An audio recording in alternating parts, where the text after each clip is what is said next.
Hello mga kiat! Ari na po ng inyong Cebuana nga gwapa!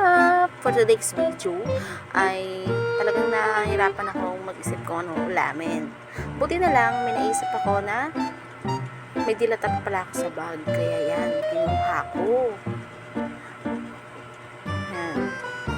Ang naisip ko kasi, iinitin ko lang siya para yun nga, may makain.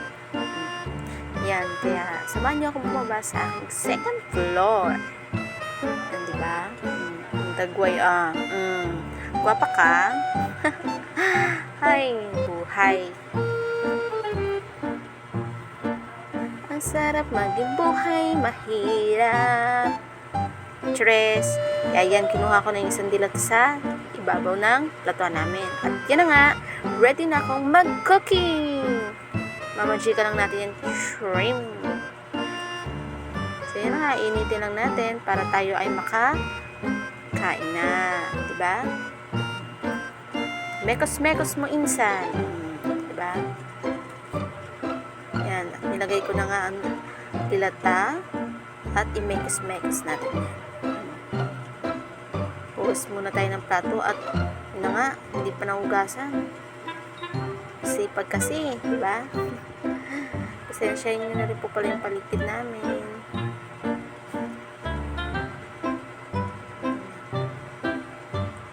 Mekos-mekos mi insan. Mekos-mekos. Mekos. So, yun na nga. Akin ang papatayin at para ready to eat na. Sandok na ako dyan. Yan. Kunin natin ang ating ininit na dilata.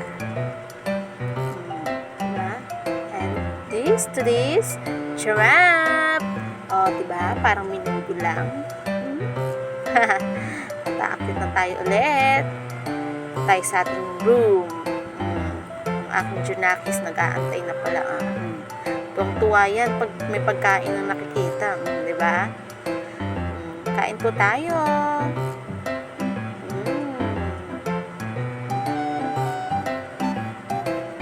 Sarap na kain yung kiat.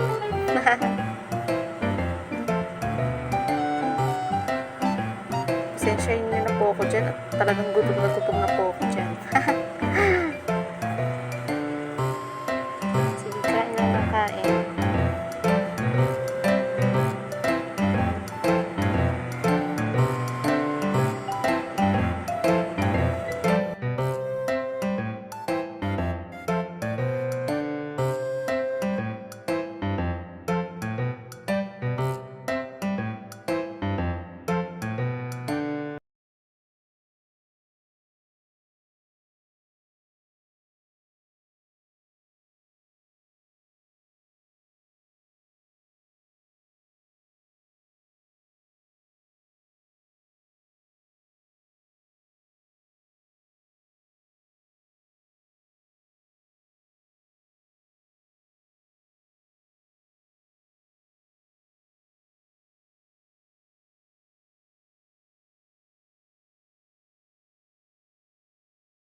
At yan po, hanggang dito na lang po tayo. Salamat!